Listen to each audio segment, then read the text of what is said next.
Good morning, good morning, good morning. Thank God it's Friday. It's not actually Friday, but we usually record on Friday. So thank God it's Wednesday. Wednesday. Thank God the kids are back at school. Well, we still have another week, but I'm with you. It'll happen soon, and then our lives can go back to being a little less chaotic, right? So thanks for being here, Sean. This morning we have Richard Wexler. Richard Wexler is the owner of a company called Points of Life. He's been in business for over 43 years in different aspects of law and elder care, senior care industry, et cetera, et cetera. We're going to hear a little bit more about that. So Rick's background in elder care started with the care of three parents between himself and his wife, and I think morphed into a business where he teaches people what they need to know and how to take care of these things. You have a bachelor's from Berkeley, is that what it was? Correct. And your Juris Doctorate, so he was also an attorney. Welcome, Rick. Thanks so much for coming on. I appreciate you. This is going to be fascinating for Sean and myself, especially, I think, because we both have parents who are in that 70 to 80 range. And I think that we need to start thinking about the things that you have to think about. The problem is that I think we don't know what all those things are, right? So thanks for coming on. Why don't you tell us a little bit about how you got into this arena, if you don't mind? Sure. So 20 years ago, we're not having this conversation. I'm kind of minding my own business, went from the legal field and somehow wound up in software. I'm not even sure how I got there, and wound up running a national sales team in software and was enjoying myself. This is 05-ish. And then at that point, we had four parents in their 80s. So we, like most people, okay, they're doing fine. Everything's going good. So what's going to happen? Who knows? What are we going to do when something happens? Who knows? And then all of a sudden, in the summer of 05, things started happening, and we got three phone calls. My mother-in-law, my father-in-law, and my dad, all exceptionally ill. So I kind of looked at my wife and said, what in the blue blazes do we do now? So we were in the Bay Area, that California state that some people like and some people don't. And we were about 40 miles from each set of parents. My parents, 40 miles one way, my in-laws, 40 miles the other way. So with the traffic in the Bay Area, that's the minimum an hour, sometimes an hour and a half to get to their home. So we jump in and we start caring for them. And we're talking about they're in the hospital, they're in skilled nursing, they're in assisted living, large and small. We're taking care of them in their house. They're in our house. It was insane. And I realized this earlier than a year in, but about a year in, I'm kind of sitting there going, I know nothing about what I'm doing. I can barely spell the word care. I have no idea where to find resources. My wife was more the hands-on. I was the guy that had 5 minutes at 12 o'clock at night on whatever Google looked like in 05, trying to figure out, what do I put in? My mom's sick, help. I didn't know what to put in, who to ask questions of, and so on. So backing up, started my company in about 06, Points of Life, with the idea, I got to lead this national team, traveling, doing all those things. That's why I say in my 5 minutes at midnight. So about that time, make the decision, I'm going to leave what I'm doing, start this company, start doing all this education personally, and then realize if I'm like this, probably a lot of other folks are like this too, that have older parents, in-laws, grandparents, and have never really talked about it and have no idea what may be coming. So I started doing a lot of education. And over the last 17, 18 years, before the pandemic, I was doing everything in person. And I probably stood in front of thousands and thousands of people trying to educate about these issues, which I'll tell you about in a second. And once the pandemic hit, started doing things online. So backing up about 5 years ago, our son was up here. We came to visit him, no intention of moving, saw how beautiful it was, the pricing at that point. 3 months later, we're building a house up here. But I realized I could still do what I was doing up here. So started about 3 or 4 months ago a podcast because I realized I've been able to educate thousands of people. How many of them actually listen to me? Probably pretty small, but how do I reach more people? And started the podcast to hopefully get people to talk about a subject that most people don't want to talk about. They'll talk about a vacation. They'll talk about the beaches they're going to go to, the car they're going to rent, the restaurants they're going to go to, but they won't spend 5 minutes talking about this. And that's kind of how it all started and where we are now. Go ahead, Dan.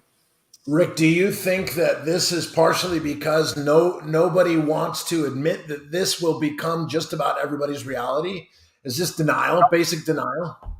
No, I mean, people, so I'm in front of 1,000 people in the audience and I can see about 10% are paying attention, and probably 20 minutes into my talk, the other ones are kind of drifting off. They don't want to talk about this. And I've heard 5 zillion times, this isn't going to happen to me.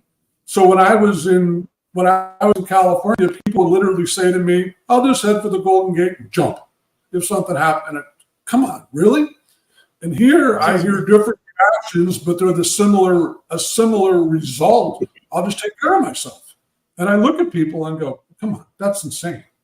But I've told people over the years that statistics bear out that about 95% of us are going to need care. Whether that's a few hours, a few weeks, a few months, or with the onset of dementia and Alzheimer's, that was part of our situation. It can be 10 or more years. And then you start looking at probably the biggest issue of this whole thing, 2 big issues. Nobody talks to their older loved ones. That's issue number 1. And then issue number 2, since everybody, probably 99% of people deal with this in crisis, they have no idea what care costs. So I hope people are sitting down, and we were talking about this offline a few minutes ago, but on an average price in an assisted living around the country, and what's that? I'll tell you, it's about $4,500 a month.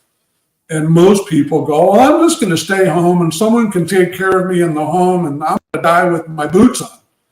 Okay, well, so let's say you break a hip, your kids are in a different state, you're by yourself, you need 24-hour care, you bring a professional in the home, measly cost of about $18,000 a month. And then in the bigger cities around the country, San Francisco, LA, Chicago, Dallas, New York, we're seeing costs that are pushing a measly $30,000 a month. So most people have that kind of money just lying around. Go ahead.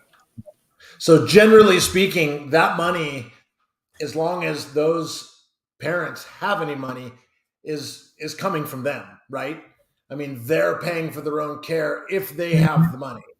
Yes and no. And that last statement is if.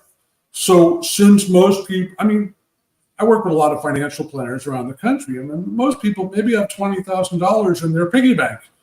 And then you're looking at these costs that I'm talking about. So it's not only mom or dad or grandparents, if they do have the funds, and we can talk about how you can finance care.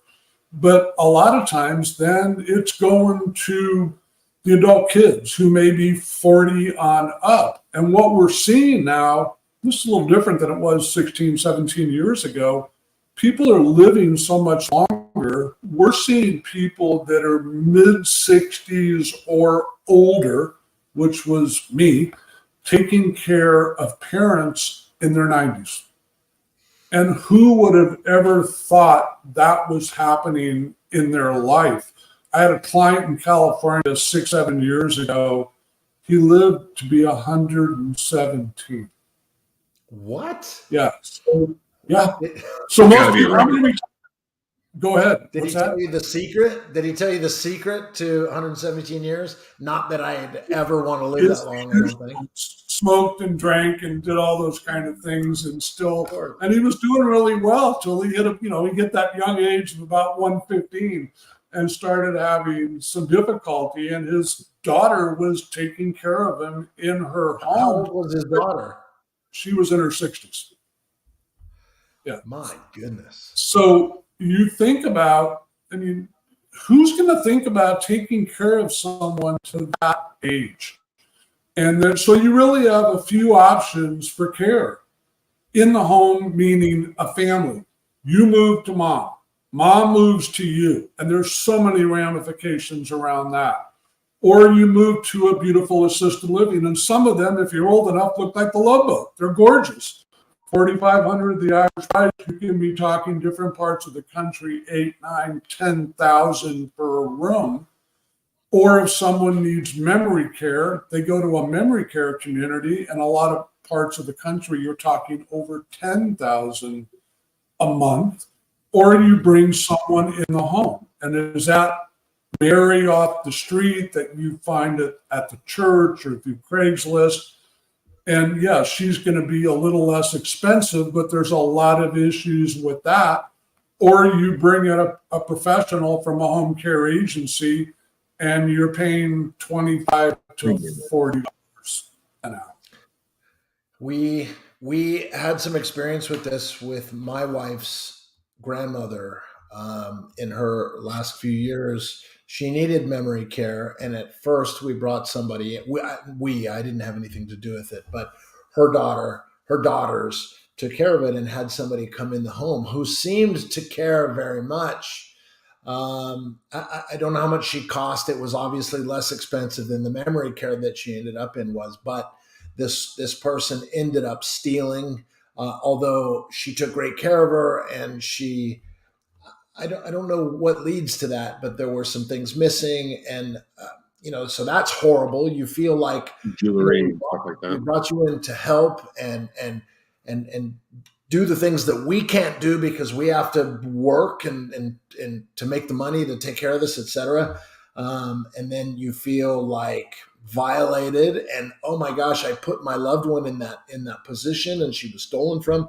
And anyway, at that point, her memory had declined enough, and she had some dementia, maybe some Alzheimer's, and so we needed her to be in memory care. And then, yeah, that was like $8,500 to $9,500 a month, and which is crazy. But you have to do it, right? Otherwise, the care that I can provide or that her daughters can provide at home is going to lack compared to what they can get at an assisted care, memory care, where these people are trained and know what they're doing. So we have some experience with this. So the things that you're saying are really ringing a bell for me and for us. Not an easy thing to deal with, but go on. I just wanted to add that we've had a little bit of experience with this. And again, I tell people, we were special. We got all 4. And most people aren't going to wind up with all 4. But just trying to manage the care of one older loved one is unbelievable. And you look at all the legal issues, you look at all the financial issues, you wonder where that money's going to come from, where is the actual care going to come from. There's quite a few ways to actually pay for care. I mean, the first way is the piggy bank. How much money was saved, whether it's mom, dad, the grandparents, or the family having to pull money and help out.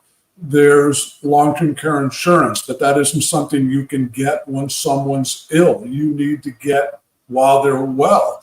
The problem is it's very expensive, and about this percentage of Americans own long-term care insurance. Do you recommend There's reverse mortgages. Yes, very much so, because it will pay. It'll pay for care in the home. It'll also pay for care in a community like memory care or assisted living. So yes, it's going to be expensive making those premiums. But I look at people and go, okay, now you're in a situation where you're spending $8,000, $9,000 a month. Do you wish you had this kind of a policy? Because normal health care is not going to pay for this. And most people have this thought process. Well, my mom's 85. She's been on Medicare for 20 years. No, Medicare does not pay for long-term care. It'll pay for your time in what's called skilled nursing. It'll pay for a wheelchair, for a walker, for oxygen, things like that. It'll pay for most of your time in skilled nursing, but it's not going to pay for long-term care. And then I hear, well, we'll just get mom qualified for Medicaid. Okay, well, let me explain. Most assisted livings, most home care companies aren't going to accept Medicaid as their sole payment. So that means most places that if you send mom out of the home or dad or grandparents, they're going to wind up in the back of a skilled nursing facility that looks like a hospital, smells like a hospital, and acts like a hospital. And most people don't want mom or dad living there for 1, 2, 3, 4, 5 years or more. But pull the money, reverse mortgages. Most people, if they have a home, sell the home, take the equity from the home to finance the stay in an assisted living. One thing about a reverse mortgage, that has to be for care in the home. But there is an exception. Maybe there's a couple. And so the husband needs to go off to memory care. The wife stays in the home. The proceeds from that reverse mortgage, since the wife is still in the home, can be used to pay for the husband's care in the memory care community. And then there's two other sources that most people have never heard of. There aren't a lot of survivors left from the Holocaust. There's still a decent amount. And the German government funds a fund every year that can be used worldwide to pay for care for someone that may have been a survivor of the Holocaust. Not a lot of people, but I've seen it applied. There's a second program through the United States Energy Department. There are facilities around the country that are considered nuclear facilities. They deal with a lot of chemicals, and if someone works there, comes down with a variation of cancer, there are funds for that individual to pay for care. And I've also seen some pretty nice checks after that person passes going to their beneficiaries. So knowing what's out there, and I know I'm kind of rambling on, but I mean, the best advice I could give to people, talk early. Are you 30 or above? Are your parents 60 and above? We never know when something may happen. They could trip over the 5T tomorrow and crack their head. They could wind up falling, break a hip, which can really change their life. And we actually give people tips how to start that conversation, because if you call mom up and go, Mom, we got to talk. What's mom going to do? Yes, see you later. But if you call up a loved one like that and you say, Mom, you know what? I need some help, or I need some advice. Most parents are going to go, okay, what's up? And then you start explaining. Yeah, you want to understand, what do you want if 20 years from now something happens and you guys need care? I always tell people that there's 5, 6 brothers and sisters. Find the one that's closest to mom or dad. Have them start the conversation. You don't want to all gang up on them. But that is probably the number one thing that I called a family conversation to really understand, yeah, I don't want to talk about this. This is a horrible subject, but it's probably going to happen, as I think Dan said, it's most people's lives. So let's say, like in my case, and maybe in Sean's case, where our parents are in their 70s. We haven't yet had this discussion. Let's say we're about to get everybody together and have the sibling conversation. Where do we start? What's the first thing that we should do if our parents are still healthy, but they're older? And so we might be looking at complications in the next 5 years, just theoretically speaking, of course. I hate to sound morbid and think that, or morose and think that this is going to happen, but again, it's going to happen, right? So where's the first thing we look? Where's the first place we look? So,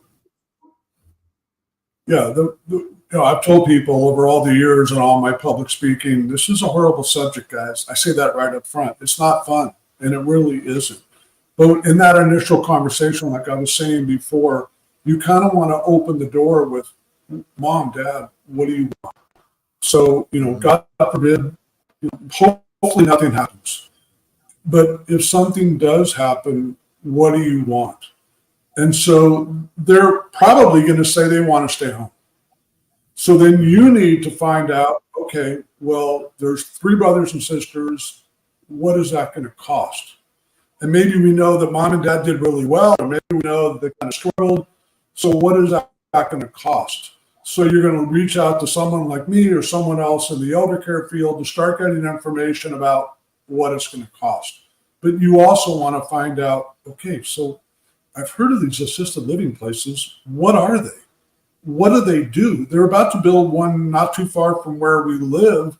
Most people will drive by it and have no idea what it is, what the functionality is. So you need to start asking questions. So if Mom and Dad is out of the house, where can they go? How does that work? What services do they provide? And how much is it going to cost? And how are we going to pay for it? Because what happens too, maybe someone moves to an assisted living, there's only so many people that work there to help out Mom or Dad. And then they realize they have to supplement, and this happens a lot, supplement the care with a home care company that's actually going to come in to the assisted living to take care of Mom and Dad. And now you're looking at 2 bills. You're looking at the assisted living bill and you're looking at the home care bill. So after the financial piece, then you want to realize, did Mom and Dad ever put together an estate plan? Only about 33% of people do.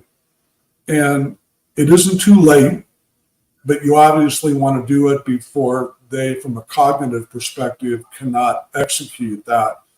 But in most states, you want to trust in a will. You want to avoid this thing called probate, which becomes public, which is expensive, which is lengthy. And you want Mom and Dad to be able to decide, okay, we have this much stuff, whatever stuff is, and where it's going to go. And there are so many ancillary pieces on top of the 4 or 5 pieces that I've talked about. But that's kind of the main meat that you want to start discussing to understand. Okay, and then part of a problem too, so Mom falls, she breaks her hip, she winds up in the hospital, kids fly in from all over the country, all over the world, trying to figure out what do we do. And then she gets through surgery, hopefully, and now it's probably told to them she's off to a skilled nursing facility. I've been telling people forever, there's actually no such thing in this country as a nursing home. Nursing homes are what's called skilled nursing or rehab centers. So someone that broke their hip will go off to skilled nursing, will be there based on their age, maybe 3-4 weeks. They come there in a wheelchair. They need to move to a walker. They need to get to a point where they can actually go somewhere. Then the question becomes, where are they going to go? Their home, their kids' home, assisted living, whatever. So there's just this process. That's what happened to us. And we were this dog chasing the process, trying to figure out what's going on and how do we manage all this. And probably the biggest advice I've given through the last 16, 17 years, including on the podcast, get ahead of it. Talk. Really understand what you're looking at. Go ahead. So you have a podcast, and it's called Caring in America. The name has changed. The name has changed from Elder Education, but now it's Caring in America, and you can find it on buzzsprout.com. We'll post a link in the description on Facebook, LinkedIn, and YouTube, where this podcast will sit. But it's really interesting. It's all audio, and you can see the show notes on each one of them to see what they talk about. And in this one that I'm looking at is episode 12, and it's perfect because it says, what is probate? And it sounds like in what we were just talking about, one of the things that we do want to avoid after, at which point our loved one passes away is probate. And that's because it's long, drawn out. They tax everything. They take a lot, and they is the state that person lived in, right? So what's the best way to completely avoid probate? So again, not a successful attorney currently, but I really recommend that people, and I can help them find estate planning attorneys around the country, sit down. I mean, the encouragement is when you're 30, 35 and starting to make money, you want to do an estate plan. If you're 65, 70, 80 and never done an estate plan, do it. You want to trust. I mean, we're sort of a will, but you also want to trust, a living trust. That vehicle in most states is going to help you avoid probate. And it's also going to dictate where that stuff goes. Because as you said, when you die intestate without an estate plan, and the state basically controls everything, they're going to wind up determining where stuff goes. And you don't want that. So it's, and 30% of people in this country have an estate plan. That's ludicrous. People have to understand, it's like refinancing your house, doing an estate plan. There's certain things you just don't want to do, and you got to get all this paperwork. But once you do it, you feel better. And then most attorneys are going to tell you, you want to update that estate plan probably maximum every 5 years, because stuff in your life changes. There's deaths, there's marriages, there are divorces, there's new kids. So things change, and you want to make sure you have that current data within the estate plan. So, I get it all. And I've spoken so much about this. All this stuff is just hard. And you're telling me, I got to do this and I got to do that. I get it. But like anything, there's a repercussion if you decide not to do any of it. And the biggest part is when you really haven't spoken to your loved ones, they do wind up flat on their back in the hospital. And you go, you got to be kidding me. That's what an assisted living costs. You got to be kidding me. That's insane. So what are we going to do? You mentioned something a few minutes ago, Dan. So mom's going to move in with you, or you're going to move in with mom, but most people have to work. So all of a sudden now your life is going to change. That happened in my situation where my father-in-law moved in. I was happy as can be. We had a large enough house where he had his own bedroom, own bathroom. We're set compared to driving 40 miles to his house. And probably a month into it, realized he needs a lot more care than we can provide. And my wife has a job and I have a job and we have 2 kids. And what do we do? What do we do? Yeah, Sean, I think you had a question. Oh, well, no, I mean, this all hits really close to home just for it's happened on both sides of my family. Both my grandparents were in assisted living. My dad's father had Alzheimer's. My dad's mother had Parkinson's. She went through assisted living to hospice. She was with us for a period of time in our house as well. My dad's father passed away in the hospital from pneumonia. So he got into Alzheimer's, where eventually they removed his license and stuff like that. And we went through the process of Alzheimer's and stuff. And then that wasn't fun to see. I was in high school or just out of high school when that started happening. So, and then my mom's mom and dad, they both needed assisted living. They sold their house in Riverside, moved up to Washington with family. They took care of them. They had a large enough property to accommodate them, but it was full time. And one of the sisters moved up there to help take care of them. As my grandfather lived till 94, and he was still alive and kicking. Wanted to go to the YMCA and swim, but eventually he was on oxygen. Didn't last, right? So, and then I have parents that are both in their 70s. Dad turned 77 on August 14th. I let him know that the average age is 78, so he'll enjoy his last year of living. But I'm just joking. But I did mention that stat to him, and but that, like, if I knew I was having this conversation today, I should have had that conversation on the 14th when I told him happy birthday, right? Yeah. And I also have, my wife's side of the family. I mean, this is. They're dealing with cancers right now on my wife's side of the family. They're also kind of taking over care for a mom on that side. So it's just been like one thing after another kind of thing, and I do loans. I know the reverse mortgage and all that stuff. That's a great situation for people if they're in that situation. And I know probate is not fun because I've done loans on a probate sale, and it's slow and tedious, and you need approvals and agreements, and you got to ask for this and ask for that, and it's got to go back to the lawyers. Everyone's got to approve it. So it's just a mess. But yeah, so this is just like, I don't know. It's something that 100 pounds sitting in my lap. It's just like it's there. And if I can say something. Actually, the reason why I changed, you're the reason why I changed the podcast. So it was Elder Ed, and it's still going to be, we're bringing on experts in all these different fields and so on and so forth.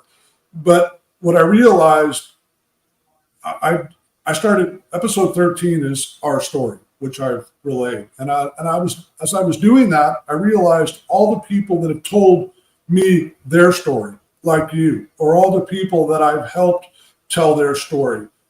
And I wanted to make it even friendlier, where hopefully people can learn from other people that have gone through this, as Dan has, as you are. What worked well? What didn't work well? What mistakes did we make? If we had to do it over, what could we do differently? So Caring in America will be experts and all these different things that people need to understand, but it's going to be a lot of what you just talked about.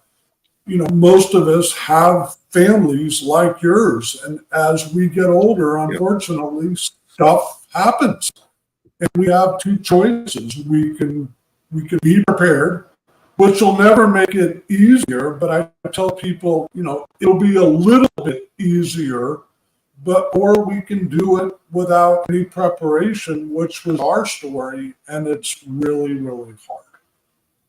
Yeah, the trust situation, like for my family, my mother and father, like they have the trust, living trust, all that, but we've never talked about, and like you talked about and mentioned about jumping off the bridge. My dad said, if I ever end up with Alzheimer's, just take me to the desert, leave me, kind of thing, So And it's a joke, but it's like, yeah. That's how they. And I always joke back to say that, I always find him the hottest nurse to take care of him, to wipe his butt, and I'm just making sure that he was embarrassed daily, so just to get back at him for being my dad. But I don't know. But it's real, and it is probably one of, you have kids, they're getting to that age, you have a certain conversation as they mature. That's a conversation. This conversation, when you're trying to talk to loved ones, Johnny, what do you want to talk? I know all, no, they don't know this stuff. And don't talk to me about this. They don't want to hear it. I had a couple in my office years ago. They were in their 40s and had 4 kids, and I asked them, do you have an estate plan? No. Why?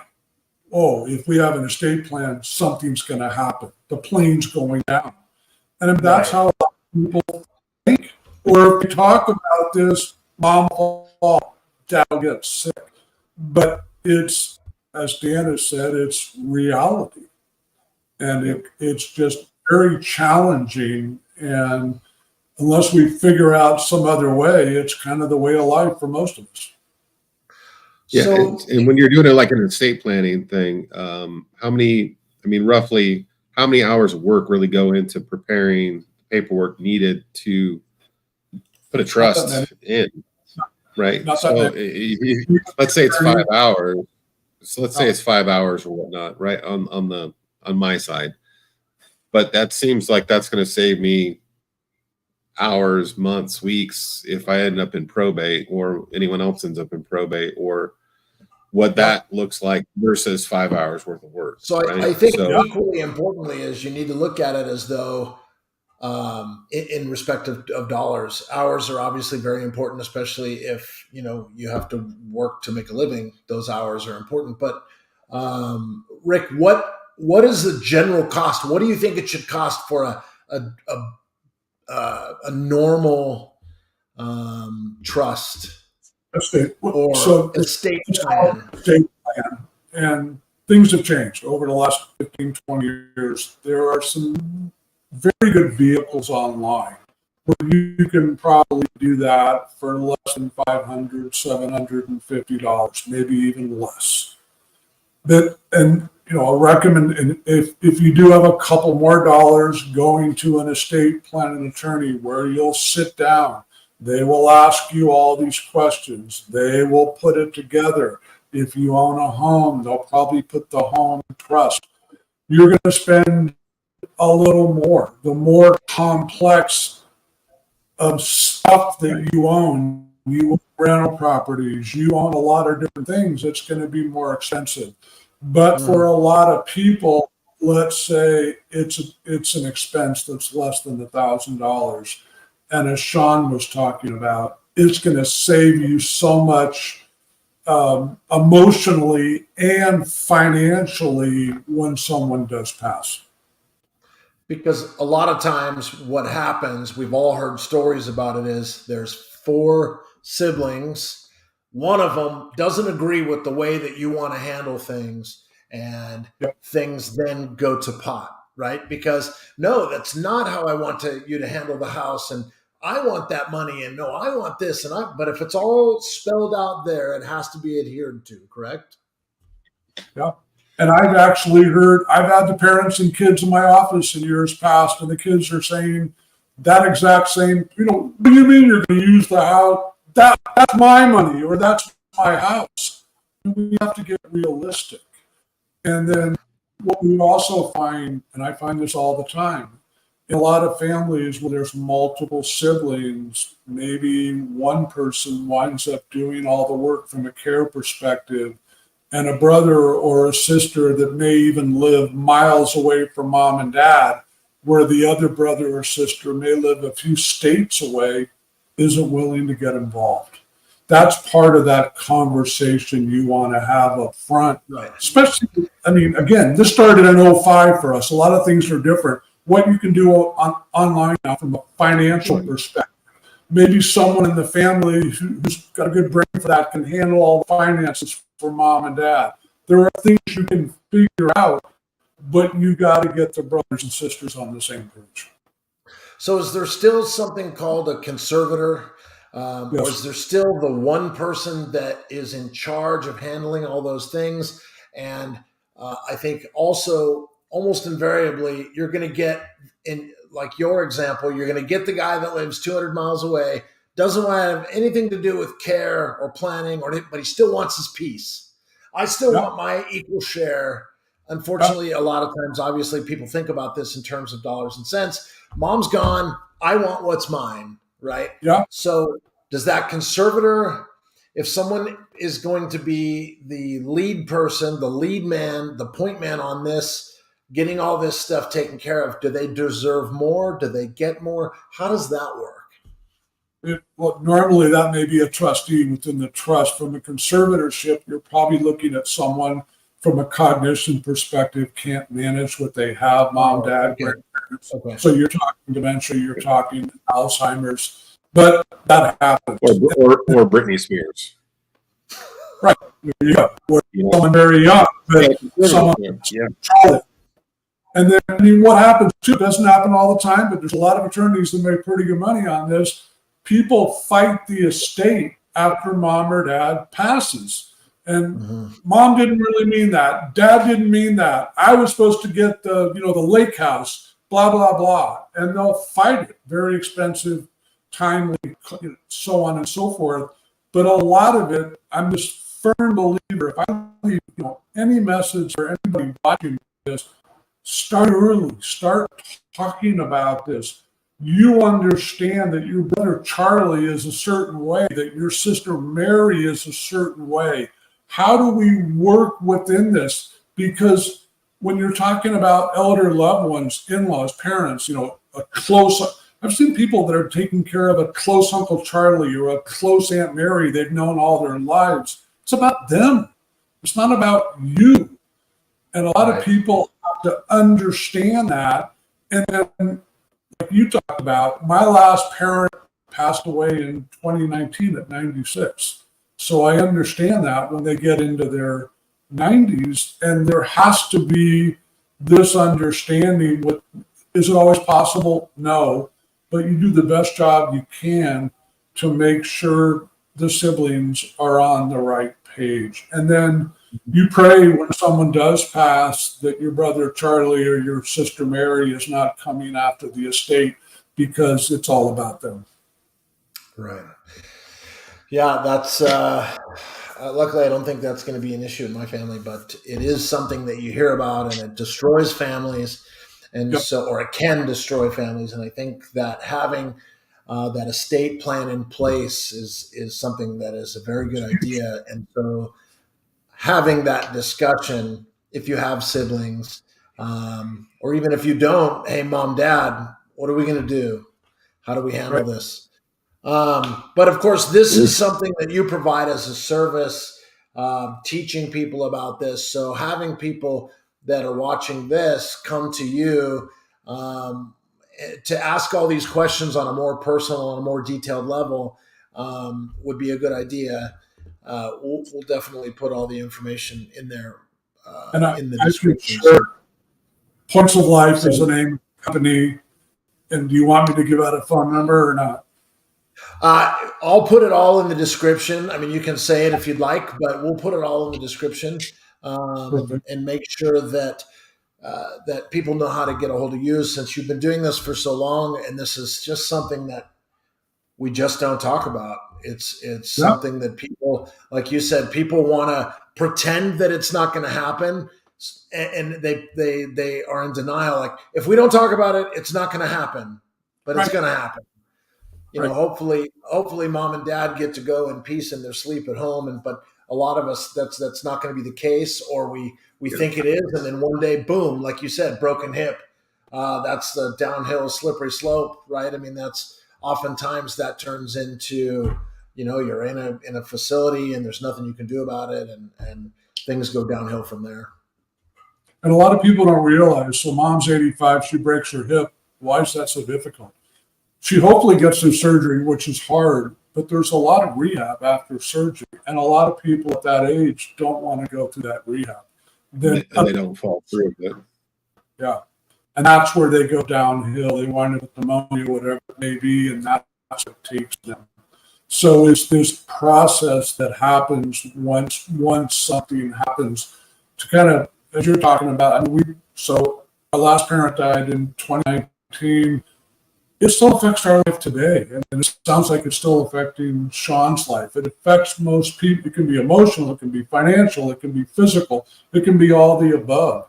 And when you go through this, especially for a period of time, it's very challenging on the family. So, and the more it can be peaceful, and the more people are prepared, and it can make it a little easier than it would have been, then I think that's what we do.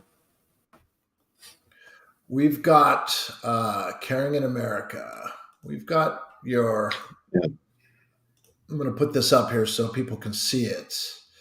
This is what the website offers as far as podcasts are concerned at this point.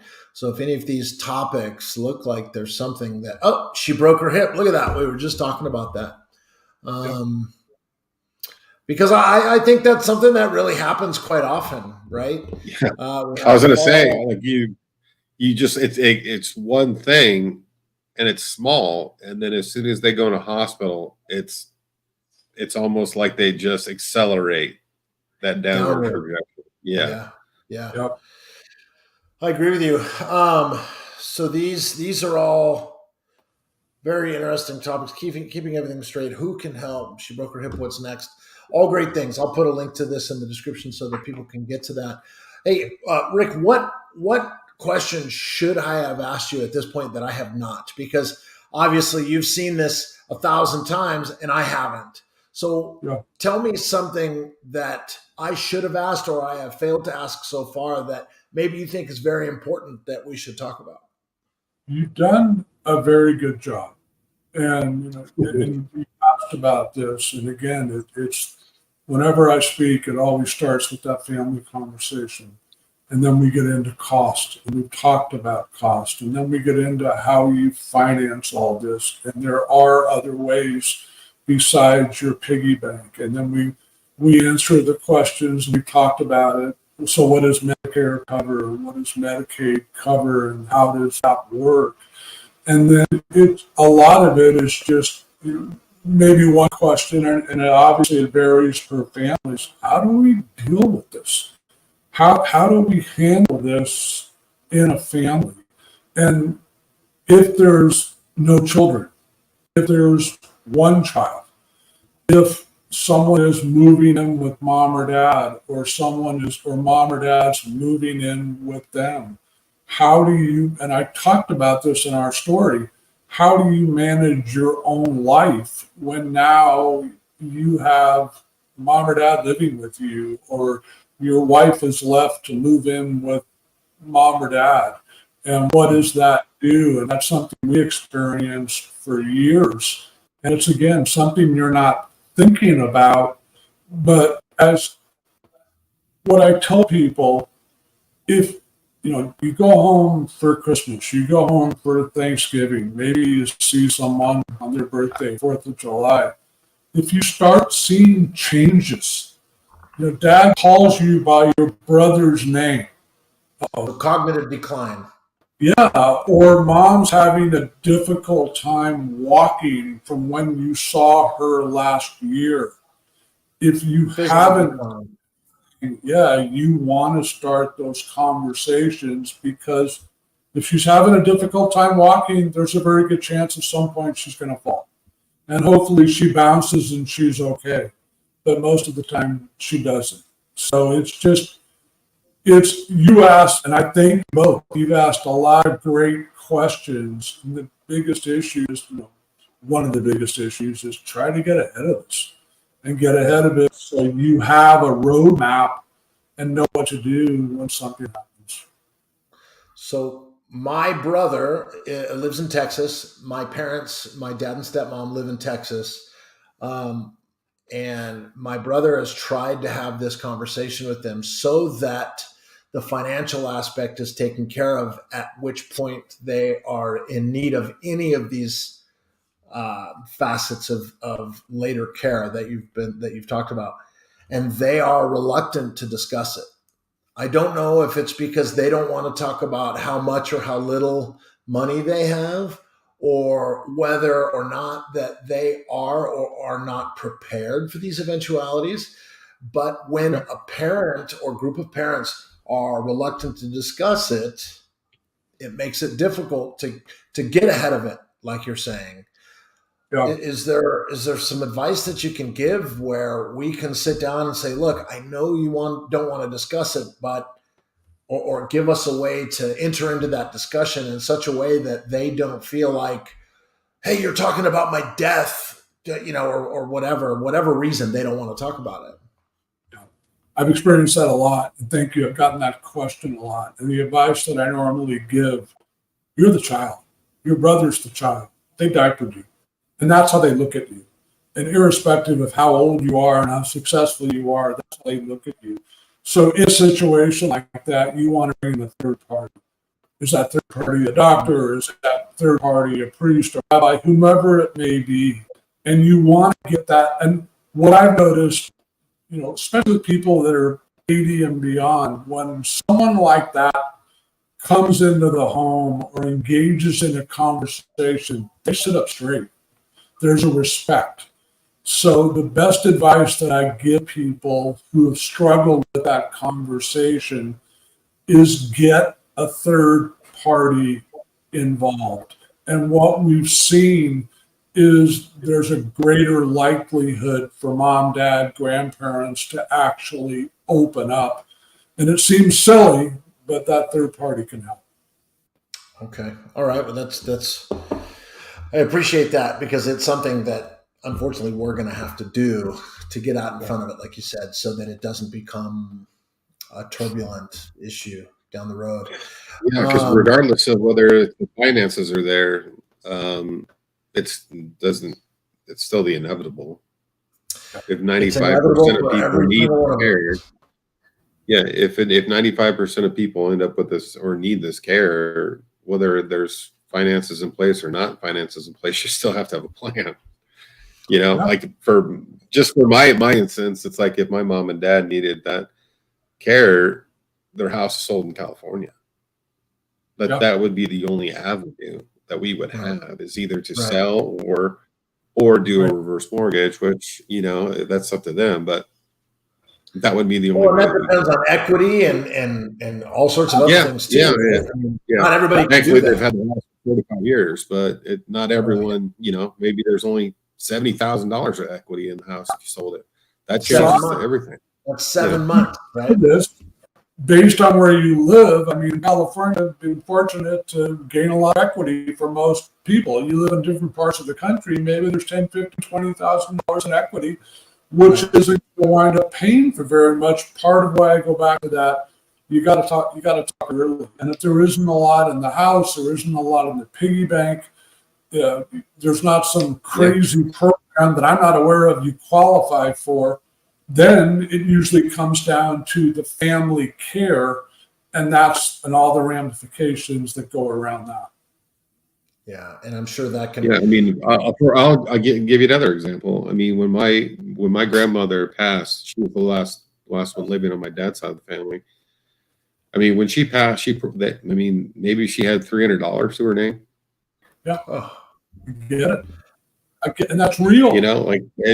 She lived so long, and her care continued, and it was, it's the expense, and it adds up, and that's why I told you eventually we were going to run into the house. There's no house to be sold. It would, at that point in time, it's almost like she knew that she was out of money, and she didn't want to be a burden to her family, and she ended up passing.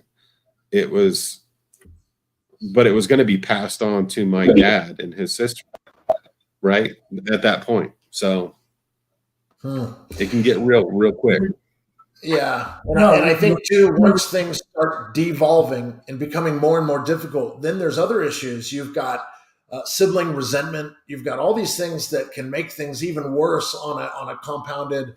It compounds the problems, and then it causes family problems, right? So going back to just trying to get everything in order beforehand and going, look, okay, is everybody on the same page here? We have to be before we put the signatures on this, because we don't want this to cause, look, at some point we all die. Once mom or dad or both die, we don't want to have this have destroyed the rest of our family. They're gone.